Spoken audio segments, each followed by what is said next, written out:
What's up, everybody, and welcome back to B Sports Buzz, the hive for all things sports. And today I got a good video for y'all. We gonna break down the point guards entering the WNBA draft. I feel like there's a lot of good quality point guards in this draft. I'ma focus on 10 of them specifically. We're gonna break it down. We're gonna talk about the pros and the cons. So let's get into the video. The first point guard I got for y'all is Paige Beckers. Paige is a 6-foot point guard from UConn. She averages 22.9 points a game, 5.4 rebounds, 5.9 assists, 0.8 blocks, and 2.4 steals per 36 minutes. To me, Paige is one of few point guards on this list that I think has a complete game. Granted, she's been in the NCAA in college for about 5 years, and I think this is her fifth season. But not all those seasons was she healthy. I think this is one of the first seasons where we were able to see Paige from start to almost finish. We're going into March Madness. To me, I think no team can go wrong with drafting Paige, but of course we know she's most likely, almost undeniably, going number one. So let's look at some of the pros in Paige game. Like I said, I think she's one of the few point guards on this list that's complete. She can score on all three levels: 3-point shooting, mid range, at the rim. She can create her own shot. She can pass the ball at a high level. She defends at a high level. Um, she rebounds at a high level for a point guard. It's not much you can really ask of Paige. It's not much more you can ask of Paige to do. But it is one thing that I think is a knock on her game is that sometimes people think she can be passive. And I've watched games where I'm watching and I'm just like, Paige, take over. Paige, take over, take over. And she doesn't. And I get it. You want to create and make the best play for your team, but sometimes your shot is the best shot for the team at that moment. And I think Paige has have to take that step and that next leap and incorporating that into her game. Just really figuring out when is the time for me to get my teammates involved and when is the time for me to take over, completely just dominate.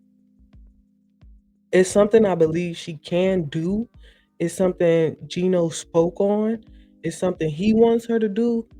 And from watching Paige from high school to now, I think it's something she can do. She really just like to get her teammates involved. And when she goes into the W, I know she's most likely going to play on a team with Enrique. When Enrique is not having a good night, Paige will be the second best scorer on that team. She's going to have to take over. And I just want her to kind of add that to her bag now going into March Madness. So it's something she can be comfortable and confident in and take into the W with her. Other than that, I don't know if it's too much more you can really ask of Paige. She is a dominant scorer. She plays defense. She passes the ball. She gets her teammates involved. She scores on all three levels in the paint, mid range, and from the three. She's good in transition. I just think that she have to get that confidence to take over a game when she needs to. And once she does that, I mean, it's gonna be scary. Once she really learns how to take over that game, it's gonna be scary. So I'm looking forward to seeing more of Paige in this upcoming tournament and going into the W. The next point guard on our draft board is Olivia Miles. Olivia Miles is a 5'10" point guard from Notre Dame. She averages 17.3 points a game, 6.3 rebounds, 6.2 assists, 0.3 blocks, and 1.5 steals. Olivia is just special, man. She has some things that she is just absolutely special at doing. And one of those things I believe she's special at is passing the ball in transition. It's pretty. It's pretty. It's freaking gorgeous, man. Just her transition passes and how she gets the ball ahead, gets the team out in fast and on a fast break. Like I said, it's just gorgeous. Um, she can score the ball at a high clip. To begin her college career, she was mostly getting those points in the paint, going to the rim, laying the ball up. But coming into this season, it looks as though she worked on that 3-point game, which was one of my knocks for her. I wanted to see her increase her 3-point shooting. And right now she's shooting about 40% from behind the arc. So it looks like she went in the summer and said, you know what? I gotta add something else to this bag. She worked on that 3-point shooting and she's knocking it down right now. She's really knocking it down. Um, Another pro for Olivia is just her height. So passing the ball, scoring the ball, and then her height. She gets rebounds too. She can get down there and get you a couple of rebounds. She can rebound with she can take pressure off your bigs down there in the paint when it's just a lot going on and go down there and help them rebound the ball. And that's big. That's big. That's something in the W she can actually have an advantage at because not a lot of point guards want to get down there and rebound the ball with the bigs, but because she is 5'10", she don't really mind getting down there and doing that. Another knock for me when it comes to Olivia is her defense. Um, I've been watching this season and watching her games, and sometimes we see Coach Niele Ivory take her out the games towards the end of the game to put in a player who plays better defense than her, and then sub her back in for offense. That's something that coaches can do in the W, but the W is like next level. So the offense you saying in college is good right now, but once you get to the W, it's another level of intensity. It's just another level of just everything. And one of my biggest fear for her is that I feel as though she may get exploited because of her lack of defense. And she's gonna have guards like Chelsea Gray, Caitlin Clark, Natasha Cloud, um, Jordan Canada, who's just attacking, attacking, attacking. And they're gonna seek out her. They're gonna seek out that matchup because they know she struggles on the defensive end, on the defensive side of the ball. So for me, I would like to see Olivia go into this tournament and show us and show the GMs that hey, I'm not a liability on defense. I can guard. I can guard with the best of them because tournament time we know is a different beast. It's another level of intensity. So if she goes into the tournament and just prove to these scouts that hey, I can stay in front of somebody, I think it solidifies her as the number two pick. Um and it's just little details with Olivia.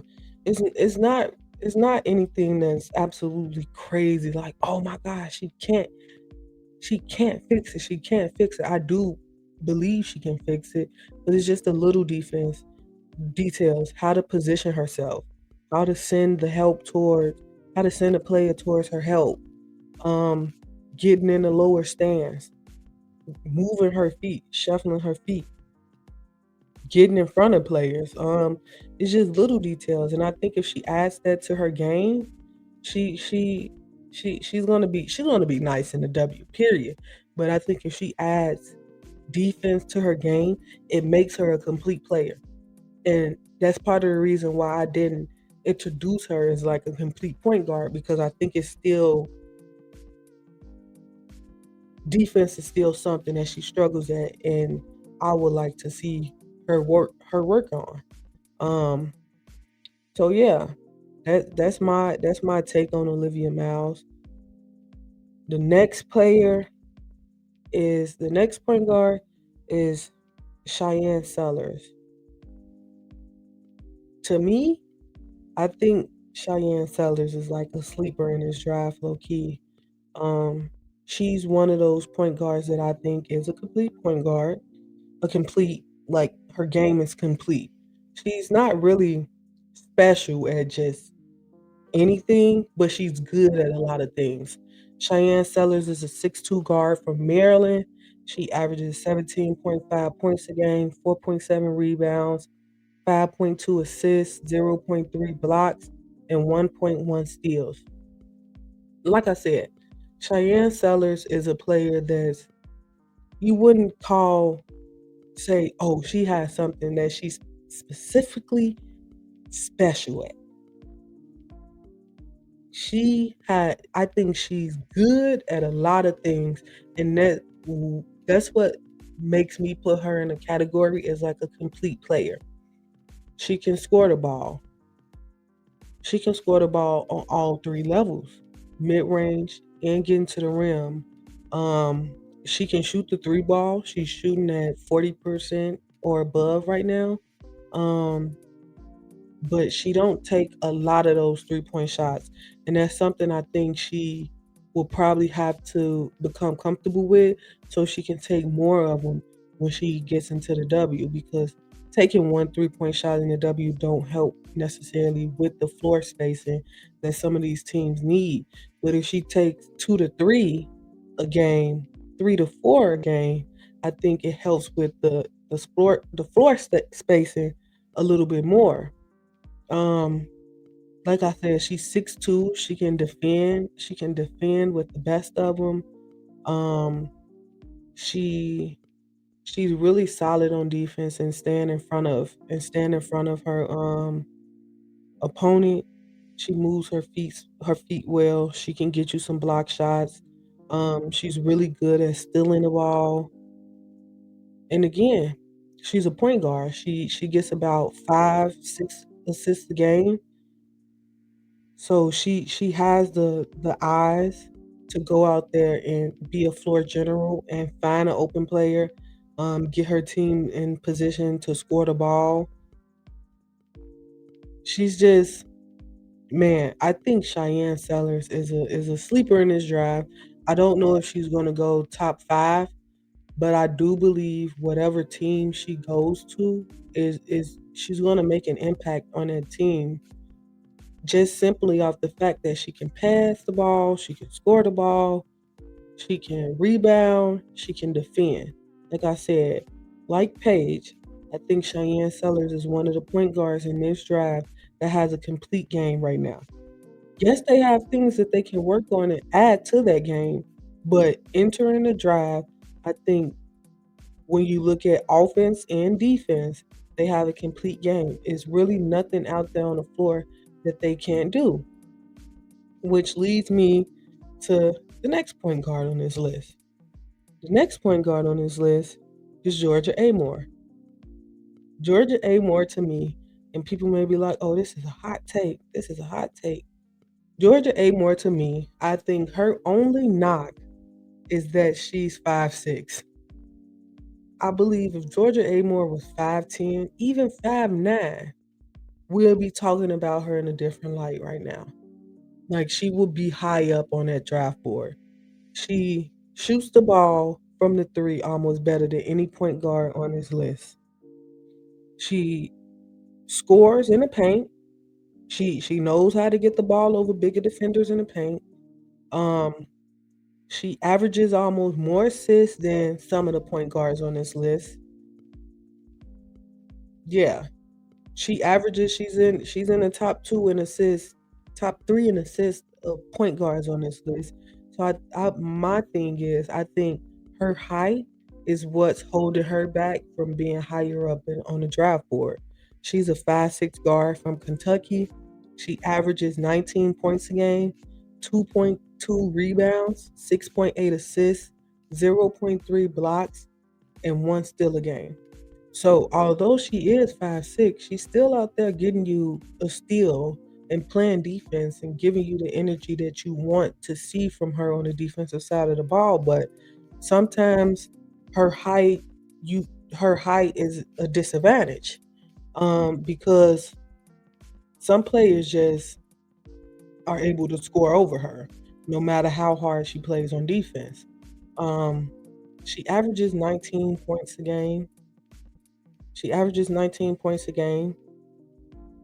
That's good coming from someone of her stature, like 5'6" and averaging 19 points a game. She shoots the net off the rim from 3 point. Just flat out can shoot. She gets you 6.8 assists a game. So she's passing the ball at a high rate as well. Like I said, is that she's my only con for Georgia is that she's unfortunately 5'6". There's really not much more I can say about Georgia Amore. And talking about height, that leads me to the next point guard on this list, which is Rory Harmon. To me, Rory is another one on this list that I think has the disadvantage of being shorter than most point guards. And that like I said, sometimes your height works against you. Um and unfortunately, Rory height works against her. She also have other things that I think she can work on to just better her game, but let's take a look into Rory's stats. Rory is a 5'6" guard from Texas.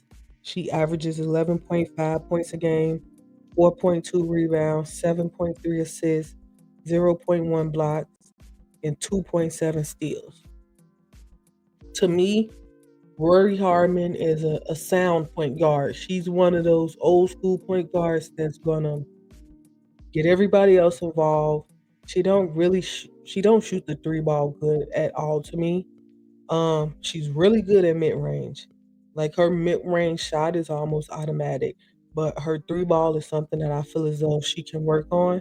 And if she adds that to her game, she's gonna look better to GMs.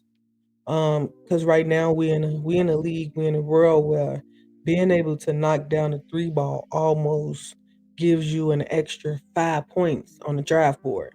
Um, she like I said, she's one of your old school typical point guards. She's gonna go out there and she's gonna run the offense. She's gonna get everybody else involved. She's gonna look for her teammates. Um, and she's gonna do what the coach asks her to do. Rory, although she's 5'6", she hustles on the she plays hard on the defensive side of the ball. She does.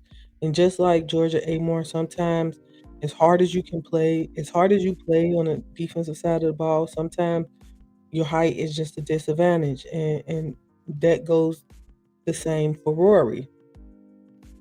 Um, I saw Rory high up on a lot of draft boards, and then as mock drafts continue to come out, she slid down more and more and more and more. And I think it's because she don't shoot the three ball at a high clip. If she shot the three ball better, I think she would probably still be in a range of like the first few mock drafts. I saw her in a range of like 6 to 8. Now I see her in some of them falling out of the top 10 and falling into the second round. And I just believe it's because she don't shoot the three ball at a high clip. So for me, the knock on Rory is that she don't shoot the three ball and that she's 5'6". Other than that, she's a decent point guard. She gives you effort on the defensive side of the ball. She passes the ball well. She can knock down the midi. Like I said, 3 point shot and being 5'6", it's a disadvantage. That leads me to my next player who has a pretty decent 3 point shot, and Haley Van Lith. Haley Van Lith completely remolded herself after the season she had with LSU. This is a season that Haley Van Lith needed to get herself back onto some of them draft boards.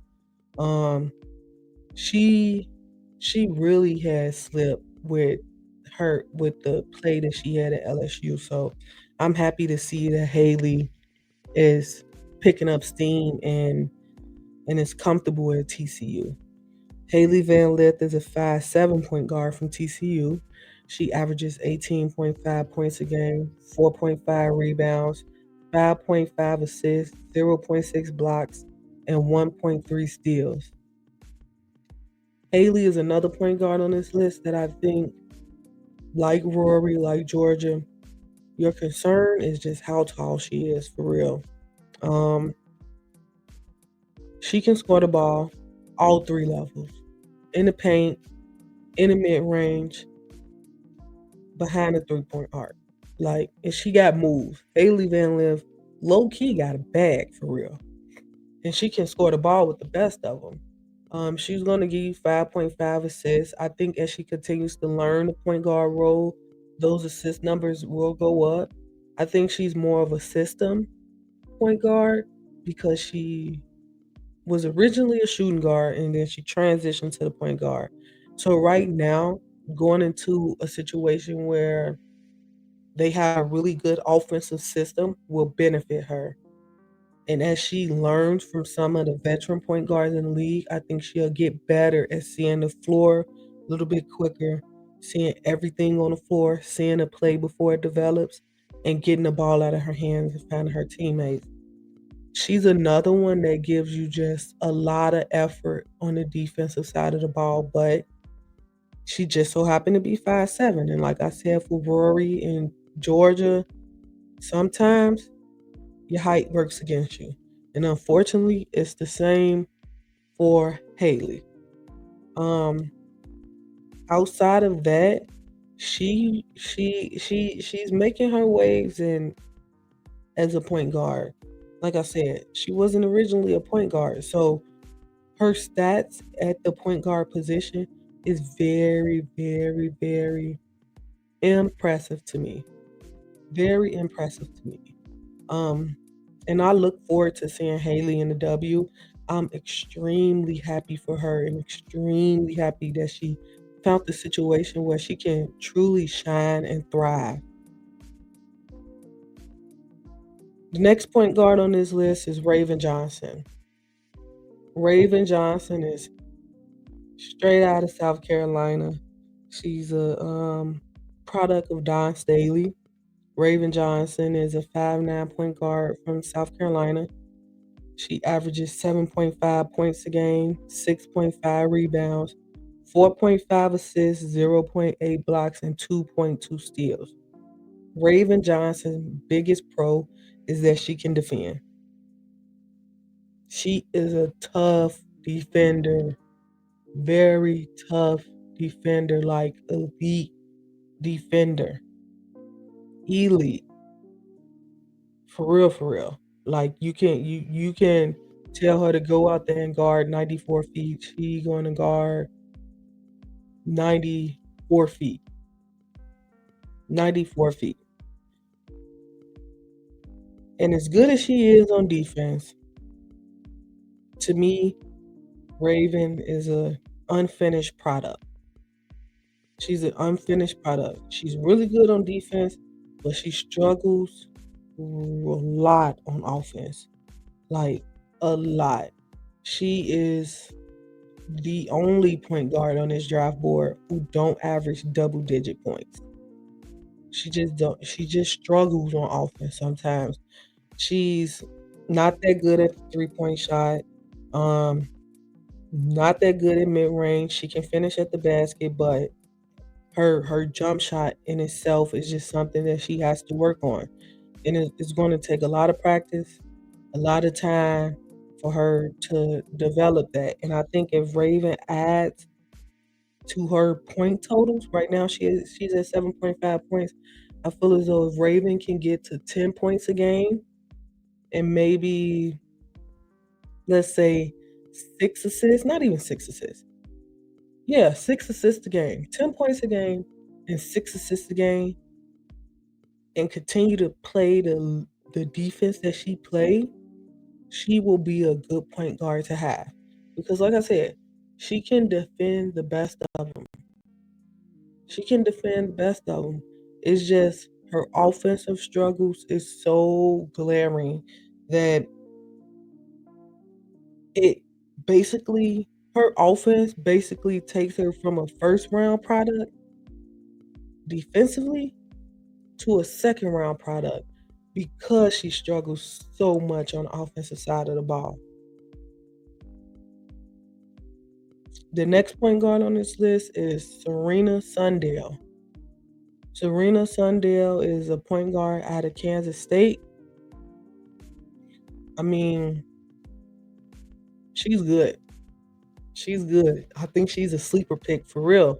She's a 6'1" point guard out of Kansas State. She averages 15.1 points a game, 5 rebounds a game, 7.8 assists a game, 1 block a game, and 1.1 steals a game. She's another one of those point guards that's in the top 3, top 4 of assists a game. 7.8 assists is impressive. And I know assists is subjective because the person you passing the ball to got to actually be able to knock the shot down. But to be able to get them the ball is good in itself because we see a lot of point guards who claim to be point guards, who aren't able to hit the open man or read a defense. So averaging 7.8 assists is impressive. She also scores 15.1 points a game. She can defend. She's not a cone. She's an average, solid defender. Um, she's really good at getting to the rim and knocking her and making her layups. She's decent in the mid range.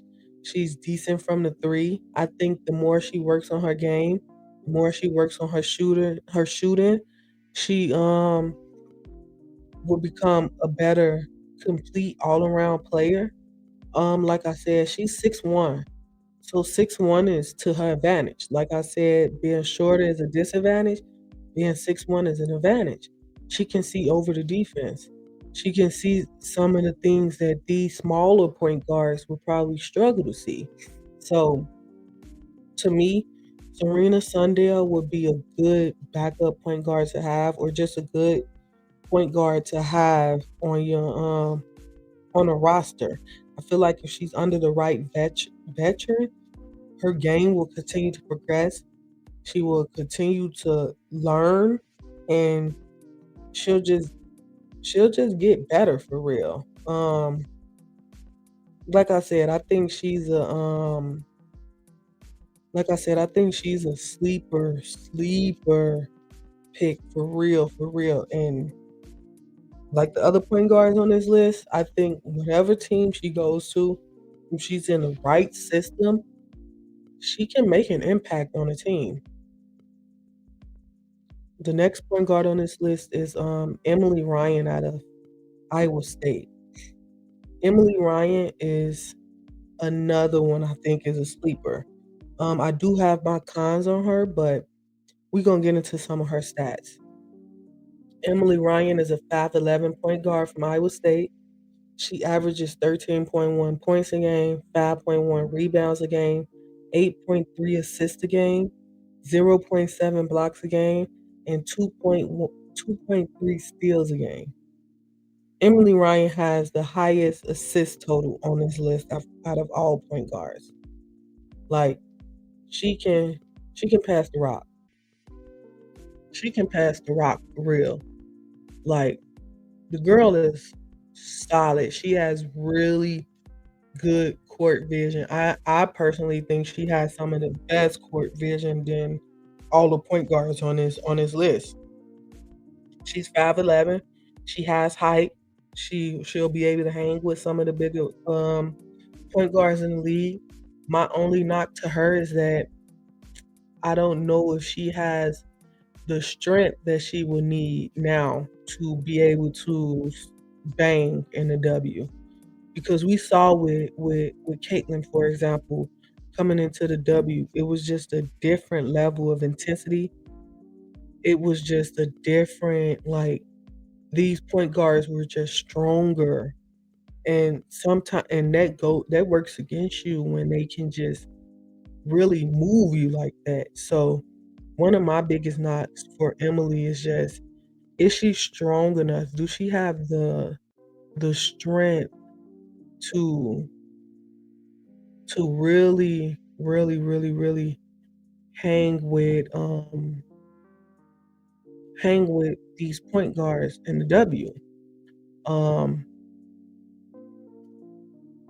yeah, I think she's a solid, solid, solid point guard. Just like I said with the other point guards, if she's in the right system under the right coach, um, that have the right like veteran point guards on her team, she can learn.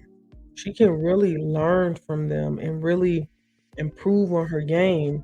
Um, I would say that she has a complete game, but I'm worried about just how it would translate because she's not as big and muscle wise than some of these point guards in the W. But she's another one like Paige and like Cheyenne that I think if she finds a way to just add some bulk to herself, she can be a complete point. She can be a complete player for real, for real. Like she knocks that three down with the best of them, and we all know how much people love the 3-point shot. So like I said, that's +5 when you can knock the three down. And she can knock that joint down. So be on the lookout for Emily Ryan. The last point guard on this list is probably, I'm smiling because it's probably one of my favorites. It's one of my favorites because she's straight out of an Ivy League and she's just balling for real. Like she's balling for real. She put her name on the freaking map this season, bro. And that's Harmony Turner. Harmony Turner is a 5'10" point guard out of Harvard. She averages 24.2 points a game, 6.1 rebounds a game, 3.8 assists a game, 0.3 blocks, and 3.2 steals. Harmony Turner to me, complete. Complete. Paige Beckers, Cheyenne Salas, um, who else? Emily Ryan, with a little tweak, Harmony Turner, complete. Just complete. Offense and defense. Offense and defense. She's a flat out bucket. And I know a lot of people are worried because they're like, oh, she plays for Ivy League. What's the competition? Man, it's basketball. And she plays basketball. She gets buckets. She averages more points than any other point guard on this list. Any other point guard on this list. 24.2 points. She can knock the three ball down, she can hit the midi, and she gets to the rim. She creates for herself and creates for her teammates. So Harmony Turner to me is a complete player. She does it on the defensive side of the ball. She averages more steals than any other point guards on the draft board at 3.2 steals. She gets you 6.1 rebounds a game. I mean, like I said, to me, Harmony Turner is a complete player. Just a complete player. And like I said, a lot of people biggest knock on her is probably going to be, well, she plays at the Ivy League. Will it translate? Will it do this? Will it do that? Sleep on Harmony Turner if you want to. That's all I got to say. Sleep on Harmony Turner if you want to. Um, yeah. And that rounds out my breakdown of the point guards heading into the 2025 WNBA draft. I hope y'all like this video. I need y'all to go like, comment, and subscribe to the channel. I'm on the road to 500. Once I hit 500 subscribers, I'm going to raffle away a jersey of anyone's choosing. The winner get to choose any jersey they would like. I'm going to raffle it away. Once I hit 500 subscribers, like I said, please go like, comment, and subscribe to the channel. Thank y'all for sitting through this video and listen to me yap about the point guards heading into the WNBA draft. And peace out.